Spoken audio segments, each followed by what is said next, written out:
Ryan, before we start talking about the game, I just want to say hi and how are you, my friend?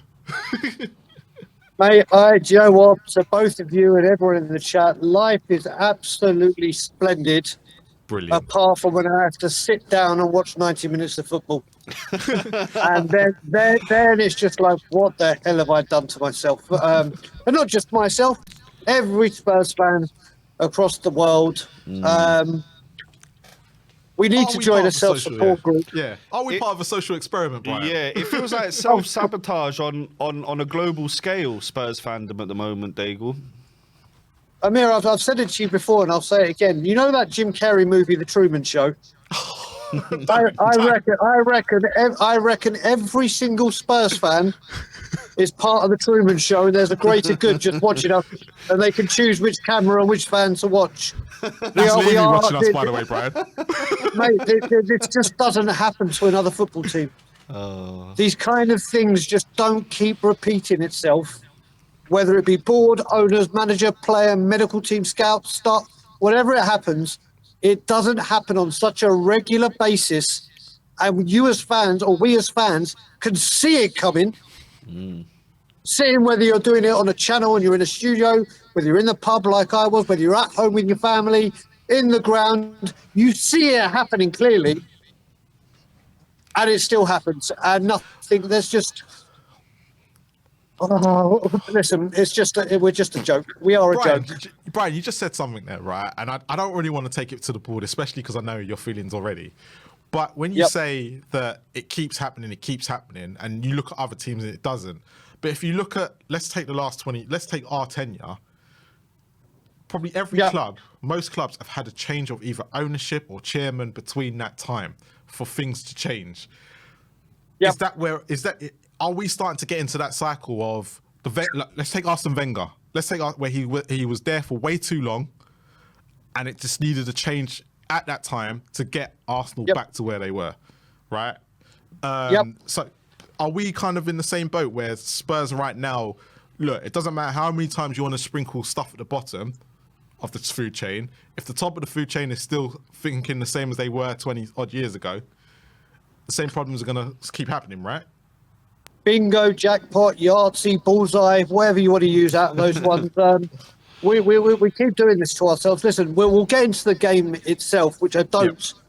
I do blame on Levy because the strength in depth and quality is crap on the injuries. But today, that performance, we'll get into ours. But listen, I've been saying stuff for 17 years since Yol was sacked about this ownership, and the most important thing is people start realising it. Listen, I don't care.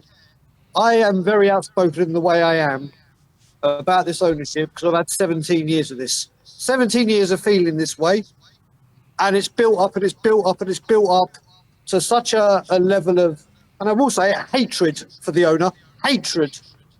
Other people have different moments, which is, it could have been when Pochettino could have got sacked. It could have been with the Super League. It could have been when we went a season without signing anyone. It could have been sacking Mourinho before a final. It could have been sacking Conte. Whatever it is, I don't care when people get there. Everyone has that straw that breaks the camel's back moment. And when you get that straw that breaks the camel's back moment, welcome aboard. Please help. Please help, because we need all the supporters that feel this way to not just say, do you know what, I now don't have faith in the owner. We need fans to do something about it. We need people to stand up and say, I don't tolerate this anymore. So that's yeah, go on, Amir, bro. No, I just want to, because I'm with you on the ownership and, you know, everything that you're saying there about, you know, at the top. But is it really Levy's fault for being 2-0 up against Chelsea that's where I was going with it, the way we threw this game away? Yeah.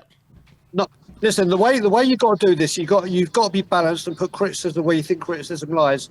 Sure. And for 90 minutes on that football pitch, you cannot blame Daniel Levy. You can say, yeah, because the players aren't there, blah, blah, blah, whatever. Sure. That performance is solely on Ange Postecoglou today. And as people will know, I don't turn on managers. I don't rarely criticise managers. But listen, when you're 2-0 up against Chelsea, when you're 2-0 up, you've got to say, right, let's just keep it together. We're 2-0 up, just do this. And you know that 12 days of Christmas, well, today it's 3 new injuries, 2 people taken off. Yeah. It's just, mate, I don't understand. When we all saw the lineup and you see Van der Ven there, the very first thing I said to people in the Scotland Yard was, do you put Van der Ven or any player, whoever it is, who's just come back from a hamstring injury, do you throw him in to any game? Forget Chelsea. It could be Tamworth in the Cup. Do you put a defender or any position that's coming back from a hamstring and say, right, off you go? You normally ease them in. Ease them in and give their legs some minutes to warm up and get to match fitness. But Ange Postecoglou was damned if he did and damned if he didn't. Because if he didn't put him in, he was on the bench and we lost. It's why didn't you start him? And now that he did play him and he's gone off injured, it's why did you start him? Yeah, we did say this at the beginning. We had the same problem, yeah. So we've got that issue. But then obviously with Romero, then the fresh injury to Brennan Johnson. The biggest issue I have with Ange Postecoglou today is, like I said, the game management. 2-0 up at Brighton. All right, it was 2-1 at half-time here today, but Brighton came out of the second half fighting. Yep. And you could see what was going to happen. Like we were just saying at the beginning, you could see it. And he doesn't make a change. We were under siege and he doesn't make a change. Listen, Bissouma with that penalty, you're an idiot. So Brian, quickly, before we just go, just on that, right? So a lot of people will sit there and go, right? And I know you're going to go on to Sarr as well, but a lot of people, especially Ange in people, right, that are proper Ange, and say, are the players more brain dead? And that's not really on Ange, because Bissouma giving away a penalty and Sarr giving away a penalty has nothing. They will say, right, even though I think completely different, will say that it's down to the players, not down to Ange. Oh God, mate! Listen, I said on the game after Bournemouth, sorry, I said we have no leaders. There's no one on the pitch to hold the players accountable and say, what you're doing, fix up, sort yourselves out, don't be reckless. There's no accountability on that pitch. Like I said, Ange tells them the way to play. And for the style of play and carrying it on is wrong. But these footballers have a footballing brain. These footballers have played football since kids, gone through grassroots, gone through academies, or gone to clubs, got their big moves to big teams because they've shown something. They know what they're doing. And these tackles, I mean, the Sarr one was just stupid. And not only giving those penalties away, when you know the penalty taker taking it, it's like the Matt Letizia back in the day that just does not miss. Great. And you know what? Again, I'm going to say Fraser Foster saved our bacon again, countless of times. That could have been a cricket score. But these players need to take accountability and need to take a long hard look at themselves. Don't get me wrong. They started off on fire, and I'm like, this is more like it, but why can't you do this in the small games? Because you only turn up in the big games. And then we just ran out of steam, and then Chelsea with their... You see the kind of subs they're making. Let's take Neto off and bring Madueke on. Do you know what? This is the thing, Daigle. And when me and Marlon were reading out those starting lineups and looking at the subs, we said it before the game. You look at Chelsea's bench; it's 10 times stronger than ours. And this is where I think it all circles back to Levy and the squad and all that. But I think you're spot on. You're fully spot on with when it comes to Ange and his management today. I think he got it not just in terms of his player selection, but his in-game management wrong as well. We're now another 2 centre backs down. You got Romero out, VDV out. Davis is out, and we've got all these games still to come in December. When it comes to the brain dead players, I think you're spot on as well, Daigle, because they have gone through grassroots. They've gone through. Basuma's an international footballer. Yep. Okay, so he shouldn't be making that tackle. Okay, but let me then ask you both this question: Isn't it? You're saying that they've been through that level and they've been through this, but isn't it down to the tactics that they're playing and the reason because they have to be risky? To the reason why they're making these stupid decisions because they just can't play this way. Because me and you, I'll say this, sat there on the 55th minute before Basuma does that thing, and we could clearly see Basuma was not at it, and there was not 1 minute did Ange think to change it and go, Basuma is going to cost us if I don't take him off, because there was too many times in that first half, in between the lines, that Palmer and Sancho and Neto were getting in from passes going past. They were having a field day. So they were having a field when day. people say it's not Ange's fault and it's brain dead footballers, but actually the tactics that he's playing is causing Basuma to play in that way. Am I wrong, or am I looking at it completely different? Well, you're right, but also what you've got to look at is Bissouma has been poor recently, very poor. Oh, we said that. In Yeah, my we eyes, said I don't that. know, Yeah. No, but we can't it's wait like- for Bentancur to come back. It's nothing with Bentancur to come back. If you're playing poor, you've got the two midfielders in Gray and Bergvall, like I said against Bournemouth, that we bought and told we weren't buying midfielders because we're really impressed with their progress. Yet the players are playing crap, and it's like, no, you just carry on. You just carry on, because I don't trust the players that I bought, that I told everyone, or he was told, whatever way you want to look at it. Those players, they made really good progress, so we're not going to strengthen midfield. But then when our midfielders that are there as the first teamers that are playing crap, you bring them on when you're 4-2 down, not when you're 2-1 up. And trying, you could see from that second half, Chelsea just wanted it more. They had hunger. They had determination. They know they are in a title race. Yep. They are in a genuine title race. Who would have thought it after all the crap they've gone through? But they found the right managers, they've done it.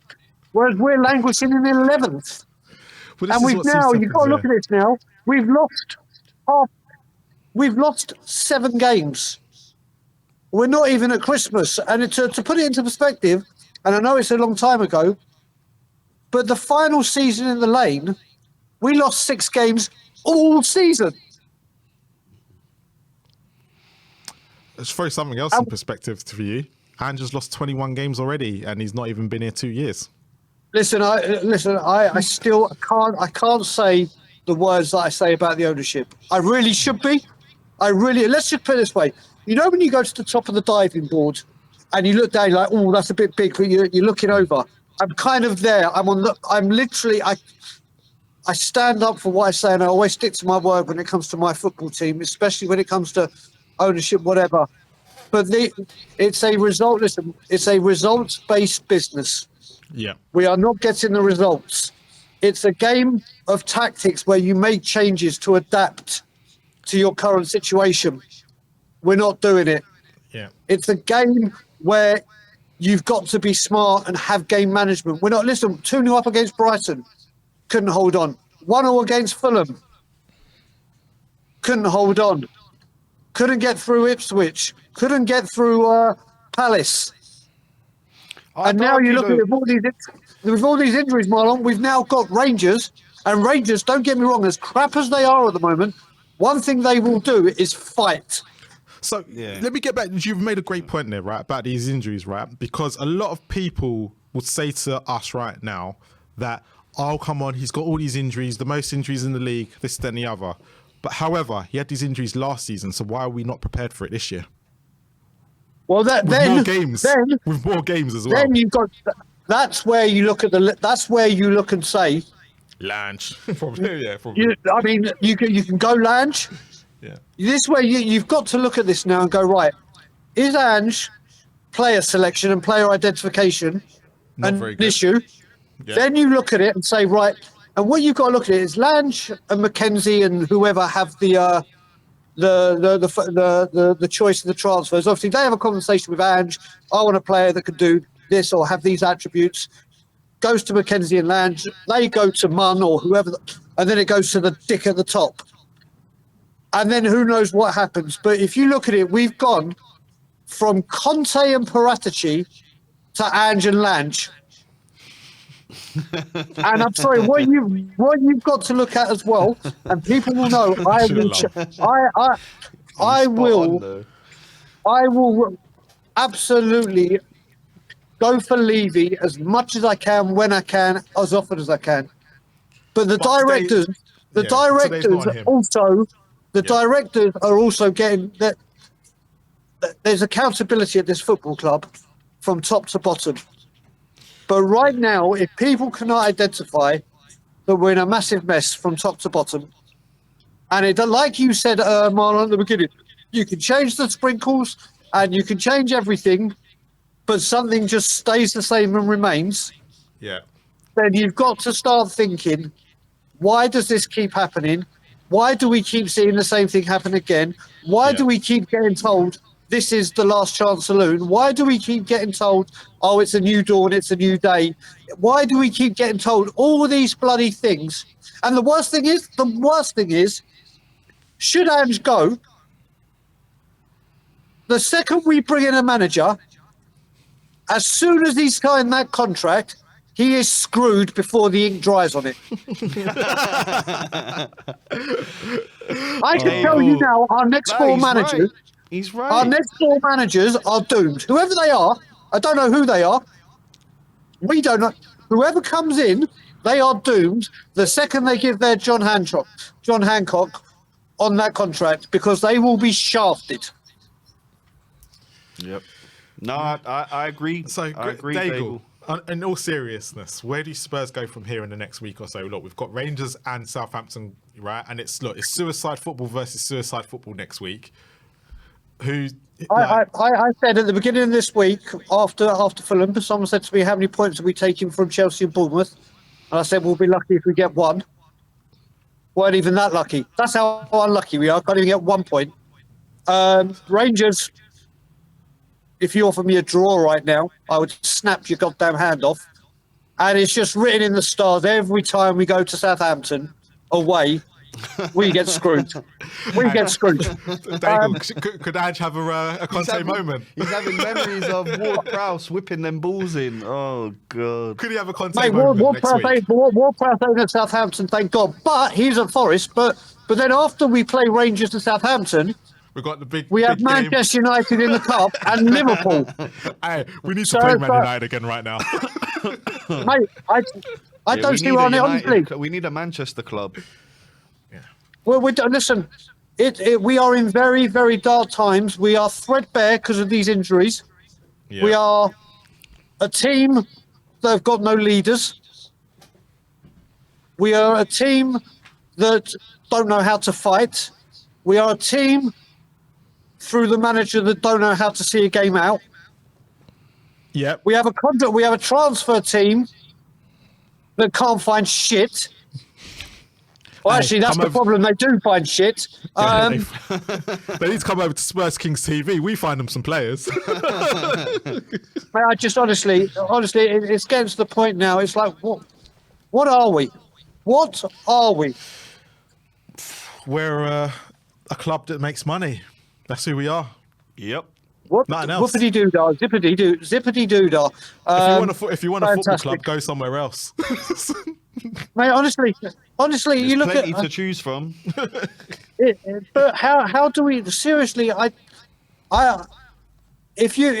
don't even know if Ange will be managing for Rangers, and I want the guy to succeed, but the results now are not good in any way, size, shape, or form that you look at this. It's a results-based business, and the results simply aren't good enough. Yeah, I think once we start looking like we can't get to a European place, that's when Ange's time is up. It's dark times, guys. It's not Champions League spaces no more, because they realise they can make as much money in Europa League games. Champions League. Yeah. That's the Champions League. Oh, that's brilliant. But I think it's the extra income now for these extra games where they're going, you know what, we can still make an income on Thursday, so it's fine. It's all okay. Yeah. So I'm personally, I think if us Spurs fans are not going to come together, then we're just going to have this up and down yo-yo results, and we just have to get used to it. And we're going to moan 1 week, be positive 1 week, negative the next. And people can't moan at that, because that's exactly what the club are feeding all of us right now. Yep. Listen, let me just put it out the shirt as where today. Until this happens, until these bastards are gone, nothing changes. So, at least you're not leaving, at least as long as you're Ange still then. You're not quite there yet, but you're still Ange. It's killing me. It's honestly, like I said, I can't bring myself to say the words, but I am telling you right now, this simply isn't good enough. Yeah. It simply isn't acceptable. Isn't it? Yeah. It's simply, listen, you've got to, like I said, as much as I try and force people to say or show them that the ownership is the issue, you've got to be true to yourself and balanced. And right now, by hook or by crook, Ange is under severe pressure, and correctly so. And he's got to do something if he's given the chance, but I don't think he will be given the chance, that is. What's the other option, though, Daigle? Bring in Mason again, interim, caretaker, merry-go-roundabout on the manager, rodeo again. Hey, Where do we Amir, go? listen, I thought he was going to say, not my problem. listen, we all know the top-tier managers that we've tried to get, the Nagelsmann and the Slots, won't They don't come. want us. They're not interested. They're not interested. No. I've said it before. I want Thomas Frank. I don't think Thomas Frank leaves Brentford for us. No. Why do you leave Brentford? Why would he? Why He's would you doing leave? brilliantly over It's, there. it's even And so then bad that Graham Potter has even rejected us. That is where Well, we're mate, he'd rather stay on the rock and roll. He'd rather stay. Gee, we've got an unemployed manager for 2 years that doesn't want. I mean, what does that say to you? There's a manager out of work and has been for 2 years and doesn't want to come back to this football. Listen, I'll tell you how it goes. If Ange goes, no manager's going to want to come. We won't want to spend money in January because we don't spend money at all. So there'll be Mason, but then we'll say to Mason, we're not going to give you money because we don't know who the next manager is, but have the Korean kid. We bring Ashley Phillips and all the youngsters back to you that we don't trust because we loan them out. You make them look good, but we don't play Graham Bergvall, but we're not going to play. Mess. Car crash club. Car crash FC is what we are. Brian, thank you as always. I say to Amir, I don't want him to come on first, but no, thank you so much. Yeah.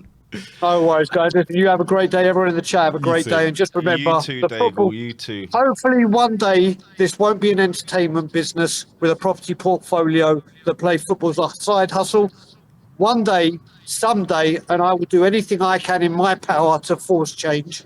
Hopefully more will. We will get the football club back and be proud to support this team. Amen to that, Daigle. Amen. Amen. But See you later, thank guys. you, Brian. Cheers.